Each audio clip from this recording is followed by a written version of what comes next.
Goeiemôre geliefde, welkom op hierdie mooi donderdagoggend. In Markus 1 genees die Here 'n man van sy melaatsheid. En dan sê Jesus vir hom, gaan nou huis toe, gebruik jou tyd, gaan berei 'n skitterende preek voor, dan neem jy al die teologiese momente en argumente ook in aanmerking, en dan gaan vertel jy dit vir die mense. Natuurlik is dit nie wat Jesus gedoen het nie. Jesus sê vir die man, gaan sê vir niemand nie. Want dit gaan maak dat dit vir my moeilik raak. Ek gaan nie eers die stad kan ingaan as jy gaan praat nie.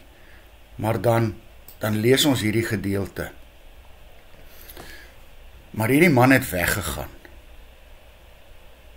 en begin om dit wyd en suid te vertel en die nuus te versprei. Geliefde, weet jy wat? Die Here wil nie hê dat almal van ons predikers moet wees nie.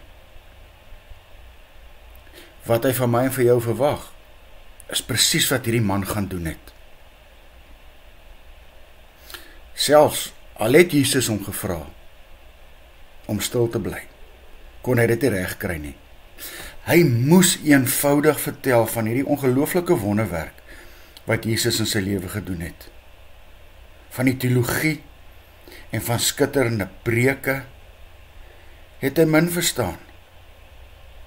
Maar wat hy wel geweet het, is dat hy siek was. Ongeneeslik siek. En die Here het hom genees en hom 'n nuwe lewe gegee. As malaatse moes hy buite die stad bly. Nou kan hy teruggaan na sy lewe toe. Dalk deins ek en jy vanmôre ook terug om van die Here te getuig, omdat ons glo dat ons 'n leuke prediker dalk moet word voordat jy regtig 'n getuie kan wees. En dis eenvoudig nie waar nie. Al wat Jesus vra, gaan vertel vir die mense in eenvoudige Afrikaans wat Jesus vir jou doen. Vertel vir hulle van sy vrede. Vertel vir hulle dat hy jou vrygemaak het. Vertel vir hulle dat hy vir jou die vrede gee om te weet dat as jy nou sterf, jy die ewige lewe het. En dan belangrik, wys vir hulle hoe bly jy daaroor is. Dat dit jou lewe verander het. En dis wat God vra.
Here, ek en ons almal het soveel om te vertel. Van die genade wat U oor ons uitgestort het. Dat U ons verlos het. En dat U nog elke dag vir ons sorg op alle maniere. Help ons dan ook, soos hierdie man nie te kan stil bly nie. En het wyd en suid te vertel. Amen. Geliefde, mag jy saam met my 'n wonderlike dag hê.